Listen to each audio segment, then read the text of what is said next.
Hello my lovely soul family, आपके लिए एक और रीडिंग लेके आई हूँ जिसका आज का टॉपिक रहने वाला है जिन्होंने दिया आपको धोखा, क्या उन्हें देना चाहिए एक और मौका। क्या उन लोगों को एक और मौका जीवन में देना चाहिए जिन्होंने आपको बहुत सारे धोखे दिए हैं, आपको छला है, ठगा है, क्या उनको मौके दिए जाएं। ये रिक्वेस्टेड वीडियो है, किसी ने कहा मुझसे कमेंट्स में कि दी इस पर वीडियो बनाएं। और देखो एनर्जी ये सभी की पिक मैं करती हूँ, ज़रूरी नहीं है पर्सनल उन्हीं का ये वीडियो है, तो जनरल रीडिंग के तौर पर ही आप लेंगे क्योंकि कमेंट्स इतने ज़्यादा आते हैं, मुझे नाम या आप ये इतना ध्यान नहीं रहता है, तो मैं पर्सनल रीडिंग किसी की यहाँ नहीं कर रही हूँ। तो आप समझ सकते हैं जनरल रीडिंग है, हो सकता है आपसे रिजोनेट हो और नहीं भी, जितना आपसे रिजोनेट होगा उतना आपके लिए। और पर्सनल रीडिंग अगर आपको लेनी है, करानी है, तो बिल्कुल आप यहाँ पर दिए हुए नंबर पे संपर्क कर सकते हैं मुझसे। पर पर्सनल रीडिंग जो है फ्री नहीं है और पर्सनल रीडिंग की फ़ीस भी कुछ ज़्यादा नहीं है।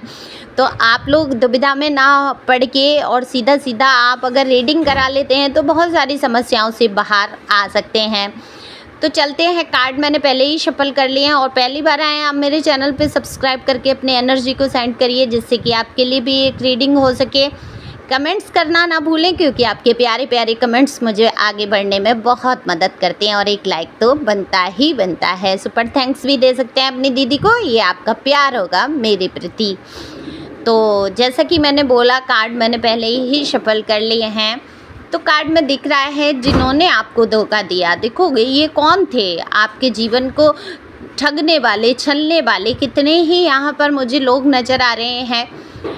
हालांकि ये आपसे के रिलेशन से संबंधित मैं रीडिंग करूँगी यहाँ पर, क्योंकि सबसे ज़्यादा जीवन में जो है हमारे तबाहियाँ हमारा खुद का रिलेशन ही लाता है, यानी कि हस्बैंड वाइफ या कोई लव, कोई आपका हो सकता है, जो भी है आप जिसके भी बारे में सोच कर ये रीडिंग देख रहे हैं बिल्कुल। और देखो आप सोच ही रहे हैं, दिन रात आपके दिल और दिमाग से वो बातें निकल ही नहीं रही हैं, तो कहीं ना कहीं मैं वो एनर्जी उनकी पिक कर पा रही हूँ जिन्होंने आपके साथ धोखा किया है। तो बिल्कुल यहाँ पर एनर्जी बिल्कुल अच्छी नज़र नहीं आती मुझे उस व्यक्ति की, उस पर्सन की या पर्सनी की, मेल फीमेल दोनों की यहाँ पर रीडिंग हो रही है, आप अपने हिसाब से सुन सकते हैं। तो उस पर्सन या पर्सनी की जिसने आपको धोखा दिया बिल्कुल भी अच्छी एनर्जी में मुझे नज़र नहीं आ रहे हैं या आ रही हैं। काफ़ी सोच विचार से गुजरते हुए, आपको बहुत मिस करते हुए, क्योंकि जीवन में इन्होंने आपने जो फेस किया है आपसे दूर जाके, आपके साथ करते पे तो कर गए हैं चीज़ें, काफ़ी कुछ बुरा किया है, ऐसा नहीं है, थोड़ा बहुत किया है। कहते भी हैं ना कि कल मैंने कहीं पढ़ा और मैंने अपने व्हाट्सएप पे शेयर भी किया कि रूठ के जाने वाले लौट के आ जाते हैं लेकिन टूट के जाने वाले लौट कर नहीं आते हैं। तो यहाँ पर आप मुझे टूटे हुए नज़र आते हैं, आप रूठे नहीं हैं, टूट गए हैं। जीवन की इतनी समस्याओं में आप घिरे, आपने क्या चाहा, आपने तो सिर्फ इस व्यक्ति पर्सन या पर्सनी से सिर्फ प्यार चाहते थे आप, और कुछ भी नहीं चाहते थे। सामाजिक स्तर पे आप उठना चाहते थे, अगर मैरिज नहीं हुई है तो आप इस इंसान से मैरिज करना चाहते थे, सोचते थे मैंने तन मन धन सब कुछ अर्पित कर दिया तो अब ये इंसान मेरा साथ देगा और मेरा ही बनकर हमेशा रहेगा। पर ऐसा हुआ नहीं है, आपके साथ हुआ है बहुत बड़ा धोखा, छल किया गया है। वहीं आप अगर मैरिड लाइफ की बात करूं, जो लोग मैरिड हैं उनके साथ भी उनके पार्टनर ने कुछ अच्छा नहीं किया है। काफ़ी मुझे दिख रहा है काफ़ी बार आपको छला है, ठगा है और आप जीवन में हमेशा उनको मौके ही देते आए हैं। झगड़ा हो गया, लड़ाई हो गई, रूठ के चले भी गए, आप आ भी गए, मन भी गए, आप कभी इनको छोड़ नहीं पाए। लेकिन इस बार जब आपके साथ बहुत कुछ अन्याय हो गया और आप टूट गए हैं बिखर कर, तब आपने बिल्कुल निर्णय लिया है। नो कॉन्टेक्ट सिचुएशन वालों के लिए ये रीडिंग है और किसी ने मुझसे कहा कि मैं इस टॉपिक पे रीडिंग करूं तो मैं करने की कोशिश कर रही हूं और मुझे जो कार्ड में दिख रहा है मैं वही बात कर रही हूं। हो सकता है आपके हालात कुछ अलग रहे हो सकता है बहुत सारे लोगों के जीवन में ये रहा हो। तो जिसकी भी ये रीडिंग है बताएं ज़रूर कमेंट्स करके, और थैंक यू डिवाइन तो लिख ही दें क्योंकि बहुत सारी चीज़ें हमें डिवाइन के द्वारा यहाँ पर सुनने को मिल जाती हैं और मर्जी होती है डिवाइन की तभी ये वीडियो आपको मिल पाता है। तो यहाँ पर बिल्कुल आपने देखो, आपने ऐसा नहीं है इस इंसान को मौके नहीं दिए हैं, आप पहली ही दफ़ा में अलग हो गए हैं, या आपने मौके तो इतने दिए हैं कि झुकते झुकते आप रिश्ते को निभाते निभाते आप टूट गए हैं बुरी तरीके से। आपके अंदर जो है इतना दिल जो है आपका घायल हुआ है। 3 ऑफ सोर्ड्स का कार्ड ही बता देता है, इनके शब्द चुभे हैं आपको, इनकी आदतें जो रहीं वो आपको परेशान करती रहीं। देखो यहाँ टॉर्चर इतना दिख रहा है, मानसिक रूप से, फिजिकल रूप से आपको बहुत टॉर्चर किया गया है, बहुत ज़्यादा। मुझे तो मानसिक जो प्रताड़नाएं हैं आपकी, मानसिक रूप से कहीं ना कहीं आप बीमार से हो गए, एंजाइटी में चले गए, डिप्रेशन महसूस करने लगे, किसी काम में आपका मन नहीं लगा है। और जब आप कुछ समय के लिए इनसे अलग हुए हैं, आपने मैनिफेस्ट किया है कि हे ईश्वर सब ठीक हो जाए, हमारा रिश्ता बचा रहे, बना रहे। कई प्रार्थनाएं ऐसी आपने करती तो फिर ईश्वर क्या करता है? देखो जब हम मैनिफेस्ट करने लगते हैं किसी चीज़ के लिए, पाने के लिए, तो ईश्वर क्या करता है? वही हिसाब होता है जैसे बच्चा जिद कर रहा है, कोई कैंडल रखी है जलती हुई और बच्चे ने जिद की कि मुझे उसको पकड़ना है, उसको लौ को छूना ही है, और माँ को पता है ये जल जाएगा, ये मोम गरम इसके हाथ पर गिर जाएगा, नुकसान हो जाएगा, लेकिन बच्चा कैसे भी नहीं मानता, वो जिद पकड़ जाता है कि नहीं मुझे ये कैंडल चाहिए ही चाहिए। तो फिर लास्ट में माँ क्या करती है?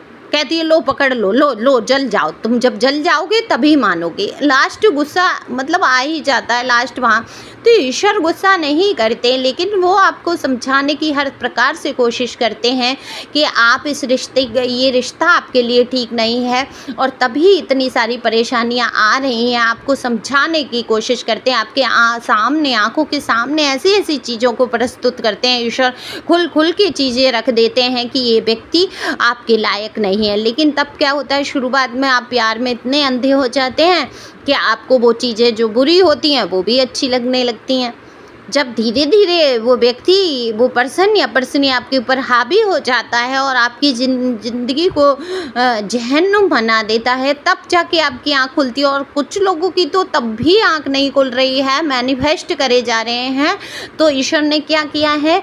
फिर से आपको मिलाया है, फिर से आप मिले हैं, क्योंकि यूनिवर्स कह रहे हैं, हम भगवान तो ईश्वर तो अपने बच्चे की हर इच्छा को पूरा करने की कोशिश करते हैं। आप जो भी मैनिफेस्ट करते हैं तभी कहते हैं कि बहुत सोच समझ के मैनिफेस्टेशन करना चाहिए। तो आपने फिर से मैनिफेस्ट किया और इस इंसान को आपने फिर से पाया। लेकिन इस बार जब आपने पाया है तो इस इंसान ने आपके साथ, इस पर्सन या पर्सनी ने आपके साथ और बुरा सलूक किया है, इतना बुरा कि घबरा कर आप खुद ही दूर हुए हैं, परेशान हुए हैं। लेकिन आप इनकी यादों से बाहर नहीं आ पाए हैं, तड़फे हैं, बेचैन हुए हैं। इस इंसान ने कोई कसर नहीं छोड़ी आपके जीवन को तहस नहस करने की। बुरे से बुरा बर्ताव, बाकी चीज़ें जो जीवन में जो भी कर सकते थे वो किया है। हद से ज़्यादा गिरते हुए मुझे नज़र आ रहे हैं ये जो भी पर्सन या पर्सनी जो आपके पार्टनर रहे। लव में हो सकते हैं, आपकी मैरिज में हो सकते हैं, ये कोई भी हो सकते हैं, आप अपने हिसाब से देखिए। लेकिन इन्होंने धोखे आपको बहुत दिए, आपकी जगह दूसरों को दे दी है। बहुत मुझे फिजिकल भी नज़र आता है, 1-2 रिलेशन में गए हैं ऐसे लोगों के पास जो शायद, मुझे शब्द यूज नहीं करना चाहिए, बाजारू टाइप के लोगों के पास तक चले गए हैं। तो ये इनकी गिरने की इंतहा हो गई, सीमा से बाहर हो गए। तो अब इनको मौका देना चाहिए या नहीं? क्योंकि अब ये जो है चीज़ें तो करते पे कर गए हैं, लेकिन इस टाइम एक बार फिर से ये बहुत पछतावा और दुख और निराशा से भर गए हैं, क्योंकि अकेले पड़ गए हैं। इनका साथ देने वाला कोई इनको नहीं दिख रहा है, आपके बारे में बहुत सोच रहे हैं। तो यहाँ पर ये चाहते हैं कि आप इनके जीवन में लौट आएँ, लेकिन ये ईगो से भरा हुआ इंसान बहुत ही खुद ही गलती करके और सारे दोष आप पर रखना, मरना, ये इसकी पुरानी आदत है और ये आज भी यही स्थिति में है। आपसे ठीक से बात करने की कोशिश कर रहे हैं, आपसे संपर्क करने की कोशिश कर रहे हैं, लेकिन खुलकर ये नहीं कहते कि तुम लौट के आ जाओ या मुझे माफ़ कर दो।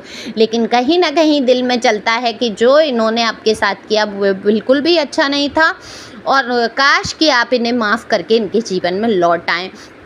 तो ये तो आपको देखना है कि आपको ये ऐसा व्यक्ति चाहिए या नहीं। मैं तो ये कहती हूँ, एक मौका दिया, 2 मौका दिए, 3 भी मौके दे दिए, क्या चौथा मौका आपको देना चाहिए? और मुझे तो ये मूर्खता की पराकाष्ठा लगेगी अगर ऐसे व्यक्ति को मौका दिया गया। तो डिवाइन आपको यही कहना चाहती हैं कि आपके लिए अगर योग्य व्यक्ति है ये, या सही उचित होता तो क्या आपसे दूर जाता, क्या डिवाइन दूर करती। लेकिन हो सकता है इनको वाकई पछतावा हो सकता है ये सुधर के आपके जीवन में फिर से आना चाहते हैं, लेकिन ये आपके ऊपर है। ईश्वर कहते हैं कि अपने ऊपर, अपने ग्रोथ पर ध्यान दें, सेल्फ लव में जाएं। सबसे पहले अपने आप को सुधारने की ज़रूरत है। जो आपकी मनोस्थिति हो गई है, जो आप बेचैन और परेशान रहते हैं, उसको सुधारने की बहुत ज़रूरत है। तो सबसे पहले अपने ऊपर वर्क करिए, देखिए ये इंसान सुधरता है या नहीं। अगर सुधरता है और आपको उचित लगे तो आप इसको अपना सकते हैं। बाकी आपके ऊपर है। जो एक बार धोखा दे दे, 2 बार धोखा दे दे, 3 बार धोखा दे दे, क्या वो अपनी फितरत से बाज आ जाएगा? नहीं आएगा। उसका नेचर आप नहीं बदल सकते हैं। तो बस यही सोच के आपको निर्णय करना है कि अब इस इंसान को आप ज़िंदगी में मौका देते हैं या नहीं। टॉक्सिक रिलेशन से आप बाहर आए हैं, बड़ी मुश्किल से आपने अपने आप को संभाला है, तो आगे बढ़िए। डिवाइन आपसे यही कहना चाहते हैं, यूनिवर्स आपसे यही कहना चाहती है, और यूनिवर्स कहीं ना कहीं ईश्वर आपके साथ हैं। आपकी दिक्कतों को देखकर ईश्वर ने कहीं ना कहीं आपका हाथ थामा भी है, उभारा भी है, आपको रास्ते भी दिए हैं। तो उन रास्तों पे आपको सबसे पहले आगे बढ़ने की ज़रूरत है। ये बात की बात है कि आप इस इंसान को मौका देंगे या नहीं। इस बार अगर आप मौका देते हैं तो काफ़ी सोचना समझना होगा, क्योंकि हो सकता है इस बार आपको संभलने का भी मौका ना मिले। तो आपको समझना होगा कि इस इंसान को आप अपनी ज़िंदगी में दोबारा से लाना चाहते हैं या नहीं, ये आपके ऊपर निर्भर करता है। लेकिन ये इंसान काफ़ी पछतावा करते हुए नज़र आ रहा है, लेकिन आदतों से आप ये कहें ये बाज आ जाएगा, बिल्कुल भी ये अपनी आदत से बाज नहीं आने वाला। क्योंकि वो गाना है ना, क्या करूं मैं हूँ आदत से मजबूर, वही है इनका। ओके, तो यहाँ पर आपको समझना होगा, सोच समझ के कोई भी फैसला लें। मैं यहाँ पर जनरल रीडिंग है, मैं नहीं आपको डायरेक्टली बोल सकती आपकी क्या परिस्थितियाँ हैं, ये आपको पता होगी। हो सकता है आप में से कुछ लोग अपने ऊपर इसको पूरी तरीके से लागू कर लें और वो ठीक नहीं होगा। जनरल रीडिंग को जनरल रीडिंग की तरह लिया करें, मनोरंजन के तौर पे सुन सकते हैं, जितना आपसे रेजोनेट होता है उतना रेजोनेट कर सकते हैं और गाइडेंस ले सकते हैं। तो thank you for watching my channel. Thank you angel, thank you God, thank you viewers. Personal reading के लिए आप संपर्क कर सकते हैं। अगर आप इस उलझन से बाहर निकलना चाहते हैं तो बिल्कुल पर्सनल रीडिंग करा सकते हैं। वहाँ पर आपको आपके प्रश्नों का उत्तर मिल जाता है कि आपको देना है मौका या नहीं। तो थैंक यू, आगे बढ़ते रहें, खुश रहें, मस्त रहें और अपनी इच्छा पर निर्भर रहें।